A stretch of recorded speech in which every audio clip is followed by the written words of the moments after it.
اللہ کے نام سے شروع جو بڑا مہربان اور نہایت رحم کرنے والا ہے۔ السلام علیکم دوستو۔ یہ واقعہ حضرت سیدنا خواجہ بختیار کاکی اور اس عورت کا ہے جس نے اپنے ناجائز بچے کا الزام حضرت سیدنا خواجہ بختیار کاکی پر لگایا۔ اور دوستو یہ واقعہ کچھ یوں ہے کہ ایک مرتبہ سلطان شمس الدین التمش اپنا دربار لگائے ہوئے بیٹھے تھے اور قاضی بھی وہاں موجود تھا۔ لوگوں کے مسائل اور مقدمات سنے جا رہے تھے کہ اچانک وقت دربار کے باہر سے ایک عورت کے چیخنے چلانے کی آواز سنائی دی۔ سلطان شمس الدین التمش رحمت اللہ علیہ اپنے تخت پر بیٹھے ہوئے تھے۔ جب انہوں نے چیخنے چلانے کی آواز سنی تو سلطان شمس الدین رحمت اللہ علیہ کہ اس عورت کو اندر بلایا جائے جو باہر اتنی چیخو پکار کر رہی ہے۔ اس عورت کو اندر بلا لیا گیا۔ سلطان شمس الدین رحمت اللہ علیہ اپنے وقت کے بہت ہی نیک حکمران تھے اور نبی کریم صلی اللہ علیہ وآلہ وسلم کی سیرت طیبہ اور شریعت اسلامیہ کے مطابق اپنی حکومت کو چلا رہے تھے۔ فرمانے لگے، اے عورت تجھے کیا ہوا ہے؟ تو کیوں اتنی چیخو پکار کر رہی ہے؟ تو اتنی کیوں رو رہی ہے اور کیوں اتنا باغیلا کر رہی ہے؟ وجہ کیا ہے؟ وہ عورت کہنے لگی، اے سلطان میری کوکھ میں بچہ ہے۔ ایک شخص نے میرے ساتھ غیر شریک کام کیا، میرے ساتھ ناجائز تعلقات رکھے اور مجھے حمل ہو گیا۔ اب میرے یہ بچہ ہونے والا ہے، مگر جب میں اس کے پاس گئی تو اس شخص نے اس بچے کا باپ بننے سے انکار کر دیا اور اب وہ مان نہیں رہا کہ یہ بچہ اس کا ہے۔ سلطان شمس الدین التمش رحمت اللہ علیہ جو کہ اللہ کے ولیوں کو ماننے والے تھے اور جو بہت بڑے خود بزرگ تھے، شریعت مصطفیٰ صلی اللہ علیہ وآلہ وسلم پر سختی سے کاربند تھے اور جن کی حکمرانی عدل اور انصاف رحمت دلی رعایا پر بہت مشہور تھی، وہ جلال میں آ گئے اور فرمانے لگے، میرے ہوتے ہوئے کس کی حکومت شریعت مصطفیٰ صلی اللہ علیہ وآلہ وسلم کے مطابق چل رہی ہے، جس کا عدل و انصاف پوری دنیا میں مشہور ہے، اور میرے ہوتے ہوئے کوئی شخص کوئی بندہ ایسی غلیظ کام کرے تو مجھے اس کا نام بتا دے، اس کا پتہ دے، میں ابھی اس کی گردن الگ نہ کر دوں تو پھر کہنا۔ وہ مکار عورت سلطان کی بارگاہ میں رونے لگی، فریاد کرنے لگی اور کہنے لگی، اے سلطان آپ سن نہیں پائیں گے، آپ کے اندر اتنی ہمت اور سخت نہیں ہوگی کہ اسی شخص کو سزا دے پائے جس کا میں بیان کرنے والی ہوں۔ سلطان شمس الدین رحمت اللہ علیہ فرمانے لگے، تو بیان کر، تو دیکھ میں اس بندے کا حشر کیا کرتا ہوں، اور میں اس بندے کی گردن نہ اڑا دوں تو پھر کہنا۔ جب عورت نے اس شخص کا نام لیا تو دربار میں سناٹا چھا گیا۔ اس عورت نے کہا کہ سلطان یہ بچہ خواجہ بختیار کاکی رحمت اللہ علیہ کا ہے۔ اس شخص نے میرے ساتھ ناجائز کام کیا، ناجائز عمل کیا، اور یہ بچہ اس کا ہے، لیکن وہ ماننے کو تیار نہیں ہے۔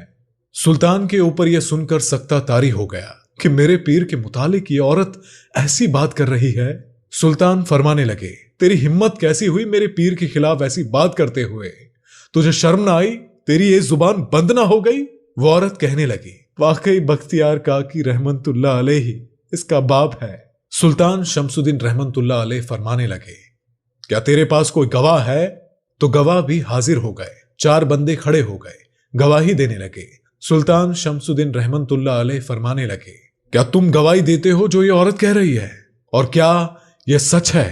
گواہ کہنے لگے، جی حضور ہم نے خود دیکھا ہے، اس کو بختیار کاکی رحمت اللہ علیہ کے یہاں جاتے ہوئے ہم نے دیکھا ہے، اور یہ بچہ اسی کا ہے، لیکن اب وہ مان نہیں رہا۔ سلطان شمس الدین رحمت اللہ علیہ جلال میں آ گئے۔ وہ عورت بولنے لگی، بلاؤ اب اس کو، دیکھتی ہوں کہ تم اسے سزا دیتے ہو یا نہیں۔ سلطان شمس الدین رحمت اللہ علیہ نے ایک بندے کو بختیار کاکی رحمت اللہ علیہ کے یہاں بھیج دیا۔ اس بندے نے کہا کہ علیزہ کرم فرمائے۔ خواجہ بختیار کاکی رحمت اللہ علیہ جو کہ بہت ضعیف ہو چکے تھے، بہت ہی مشکل سے دربار میں حاضر ہوئے، اور جیسے ہی وہ حاضر ہوئے تو تمام لوگ ان کے ادب میں کھڑے ہو گئے۔ خواجہ بختیار کاکی فرمانے لگے، اے لوگو بیٹھ جاؤ، آج میں پیر بن کر نہیں بلکہ دربار میں ایک مجرم بن کر آیا ہوں، اور مجرموں کے ساتھ یہ سلوک روا نہیں ہے، بیٹھ جاؤ۔ سلطان شمس الدین رحمت اللہ علیہ عرض کرنے لگے، علیزہ یہ عورت آپ کے بارے میں یوں کہہ رہی ہے۔ حضرت خواجہ بختیار کاکی رحمت اللہ علیہ نے اس عورت کی طرف دیکھا اور فرمانے لگے، میرا رب سب جانتا ہے کہ میں اس عورت کو جانتا نہیں ہوں، اور نہ ہی میں نے اس کو کبھی دیکھا ہے۔ وہ عورت کہنے لگی، اچھا وہ وقت بھول گئے جب لوگوں کو تہجد کے وقت پیغام بھیج کر مجھے اپنے یہاں بلایا کرتے تھے اور میرے ساتھ اپنی راتیں رنگین کیا کرتے تھے، اور اب جب بچہ پیدا ہونے والا ہے تو تم ماننے کو تیار ہی نہیں ہو؟ یہ دیکھو گواہ بھی موجود ہے۔ خواجہ بختیار کاکی رحمت اللہ علیہ کے ماتھے پر شرمندگی سے پسینہ آ گیا۔ خواجہ بختیار کاکی رحمت اللہ علیہ نے آسمان کی طرف نگاہ اٹھائی اور بارگاہ الہی میں عرض کی کہ اے مولا، اگر تو اسی حال میں میرے سے راضی ہے تو میں بھی تجھ سے راضی ہوں۔ اور پھر خواجہ بختیار کاکی رحمت اللہ علیہ نے سلطان سے عرض کیا، مجھے ایک دن کی مہلت دے دو اور صبح دوبارہ دربار لگا دینا، اپنا فیصلہ سب سنا دینا۔ سلطان نے دربار برخاست کر دیا اور ایک دن کی مہلت دے دی۔ خواجہ بختیار کاکی رحمت اللہ علیہ دربار سے گھر کو چلے گئے۔ پھر آدھی رات کا وقت ہوا۔ خواجہ بختیار کاکی رحمت اللہ اٹھ گئے اور مصلے پر بیٹھ گئے اور اللہ کو یاد کرنا شروع کر دیا۔ اللہ کی بارگاہ میں رو رو کر وہ عرض کرنے لگے، میرے مولا، بے شک عزت اور ذلت دینے والا تو ہے اور میری عزت بھی تیرے ہاتھ میں ہے۔ اے میرے مالک، میری مدد فرما۔ اور انہوں نے اللہ کو یاد کرنا شروع کر دیا اور دکھی دل سے اپنے استاد پیر حضرت خواجہ غریب نواز کو بھی یاد کرنے لگے اور روتے روتے ان کی آنکھ لگ گئی۔ خواب میں کیا دیکھتے ہیں کہ ان کے پیر حضرت خواجہ غریب نواز رحمت اللہ علیہ، جو اس وقت حیات تھے، خواب میں آئے اور کہنے لگے، بختیار کاکی، گھبرانا نہیں، میرا انتظار کرنا، میں صبح دربار میں پہنچ جاؤں گا، اور سلطان سے کہنا کہ ذرا انتظار کرے۔ پھر جب صبح ہوئی، خواجہ بختیار کاکی رحمت اللہ علیہ انتظار میں لگے ہوئے تھے۔ اسی دوران جیسے ہی سلطان نے خواجہ بختیار کاکی رحمت اللہ علیہ سے سوال کرنا چاہا کہ خواجہ غریب نواز سامنے سے تشریف لا رہے ہیں، اور آپ رحمت اللہ علیہ نے حضرت خواجہ قطب الدین بختیار کاکی سے پوچھا کہ تم کیوں پریشان ہو؟ خواجہ قطب الدین بختیار کاکی رحمت اللہ علیہ منہ سے تو کچھ نہ کہہ سکے، لیکن آپ کی آنکھوں سے آنسو جاری ہو گئے۔ سرکار خواجہ غریب نواز رحمت اللہ علیہ نے اس عورت کی طرف غصے سے دیکھا اور کہا، اے عورت کی کوکھ میں پلنے والے بچے، تیری ماں قطب الدین بختیار کاکی رحمت اللہ علیہ پر تیرے باپ ہونے کا الزام لگاتی ہے، تو فوراً ان سب کو سچ بتا دے۔ وہ عورت کہنے لگی کہ بھلا کوکھ میں پلنے والا بچہ بھی گواہی دے سکتا ہے کیا؟ اور آپ سرکار رحمت اللہ علیہ نے فرمایا، چپ کر بدکار عورت، اللہ چاہے تو سب کچھ ہو سکتا ہے۔ خواجہ غریب نواز رحمت اللہ علیہ کا ارشاد فرمانا ہی تھا کہ اس عورت کے پیٹ سے اتنی صاف آواز آئی کہ ادھر موجود سبھی لوگوں نے صاف صاف سنا، اور بچے نے پیٹ میں کہا کہ السلام علیکم حضور، میری ماں کا بیان بالکل غلط ہے اور یہ بڑی حرام کار اور جھوٹی ہے۔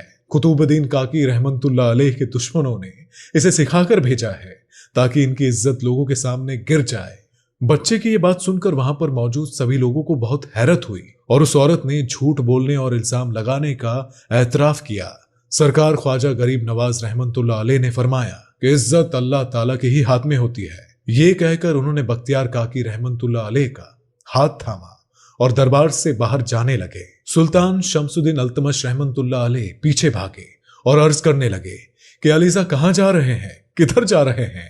انہوں نے فرمایا کہ بختیار کاکی میرا تھا، تیرے حوالے کیا تھا تاکہ ان سے تو فیض حاصل کرے اور ان کی عزت کرے، اور تم سے ایک کام نہیں ہوا، اس لیے میں انہیں واپس اجمیر لے کر جا رہا ہوں۔ سلطان نے عرض کیا کہ علیزہ نبی کریم صلی اللہ علیہ وآلہ وسلم کی دین کی خاطر ہی انہیں رہنے دیں۔ تو اس کے بعد خواجہ غریب نواز رحمت اللہ مان گئے اور بختیار کاکی سے فرمایا کہ اب تو ان کے پاس رہے، اور اب انشاءاللہ قیامت تک کوئی بھی تیری طرف آنکھ اٹھا کر نہیں دیکھے گا اور تیری رسوائی کا سبب نہیں بنے گا۔ تو دوستو، اس ویڈیو میں بس اتنا ہی۔ خدا حافظ۔